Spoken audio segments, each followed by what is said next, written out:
What's up, comic book fans? This is Mark, and this is another Comic Crazy review for the second week of June of 2010. Once again, my name is Mark, and I have 5 comics to tell you about this week. 2 Marvel, 3 DC. So let's begin with Marvel, with Deadpool, Wade Wilson's War, number 1 of 4. This is a 4-part series from Marvel Knights, and it doesn't feel like Marvel Knights because the art's very bad. The quality kind of sucks in this. The story concept is kind of cool, having basically Deadpool explain his past, but in doing so, it's Deadpool explaining his past is very choppy, and the art in here is not the greatest. It kind of feels like low-budget 90s art, and if anybody knows what I'm talking about, you get what I'm talking about, basically. The art's not that great. But the story, I gotta give it a little kudos, but it was somewhat of a miss for me. I don't think I'm gonna buy any more of this. I gave it a try. I didn't really like it. But if anybody's wondering how Deadpool thinks of his own origin, I would say pick up this series. I have to give it, though, a 6.5 out of 10. Let's move on to another Deadpool comic, Deadpool Core, number 3. I've said this before, I'll say it again, Deadpool Core is not bad. Deadpool Core is basically Deadpool and alternate versions of Deadpool, like the Lady Deadpool, Kid Deadpool, Dog Deadpool, Headpool, all these characters, and they're flying through space. And basically they get into shenanigans. It's funny. It's not the best one ever. This title is not the greatest. It's just there. It's something that's going to fulfill like a good 5 minutes of your day when you're reading it, and I would say you'll probably enjoy it. I have to give this a 7 out of 10. Let's go on to DC with Justice League Generation Lost number 3. This is a bi-weekly comic that comes out every other week. That's what bi-weekly means. That has to deal with Booster Gold, Captain Atom, Fire and Ice, dealing with the return of Maxwell Lord. And now Maxwell Lord wiped his whole continuity out of everybody's minds except for those 4, and they're dealing with it. They're getting chased by people because everyone thinks they're nuts. And they also have Blue Beetle in there, the new Blue Beetle, not the old one. And it's a fun story. This series has been great. I would say this is probably the weakest one out of all 3. It didn't hit me like the other ones did. Especially, it's not as good as the first one. But I would say it's still a okay read. And I would suggest if you're picking up Brightest Day and you're okay with buying bi-weekly comics, I would say pick up Generation Lost. I have to give it a 7 out of 10.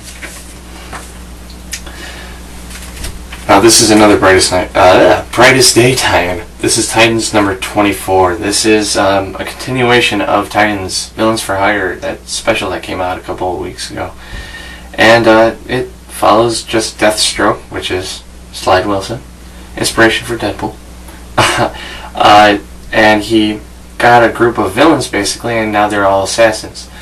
The first special thing were them trying to kill the newer Adam, and they were successful. Sorry for spoiling that. But this one, they're going after Lex Luthor. There's some twists and turns in here. Very, very good, and I'm not a fan of Titans, and I like how they changed the direction of the Titans to involve these characters. Does it involve Brightest Day somewhat? Yes, because there's a character in here that came back to life. The twists and turns and what have you are good, like I said before, and the art here, though, is not bad. Usually artwork like this bothers me, but it didn't really bother me for the type of story it is. There's some really cool pages in here, though, of like action. It's pretty cool. I have to give this an 8.5 out of 10. This would have been the comic of the week, but the next one is. Which leads me to the comic of the week, which is Batman 700. No, I'm not doing this because it's all hyped up and it's the 700th one. It's because out of all the comics this week, this is the one that excited me the most. Now, this is a basic 4-part split story dealing with Batman and the similar problem throughout the years. There's Batman from the past, which is Bruce Wayne, Batman for the present, which is Dick Grayson, Batman of the future, or so-called future, Damian Wayne, and then Beyond the Future, which I'm not going to tell you who they use, which is pretty cool. The ending is the only flaw in this. It's a little choppy and it feels like they just threw it in there, but there are a lot of fan moments in there. If you're a humongous Batman fan, you'll like. The dialogue's not bad in here. It's really good. It's very wordy though, and the artwork between all four parts is really great. I especially like the Batman Robin part, the present day, and I really did enjoy the art at the end too. There are some parts in here that if you don't like every genre of art, you may not like, but all in all, this is a must-buy, especially if you're a Batman fan. If you know who Batman is, you should buy this. So I have to give this the comic of the week. This is a 9 out of 10. This was a solid issue, especially because I don't buy Batman, the title Batman, at least. And to buy this, I was very happy with. So, and plus, for a price tag of $4.99, it fulfills a good gap of time. It is a thick book. So, those are all the comic books reviews for this week. Check me out next week, by subscribing.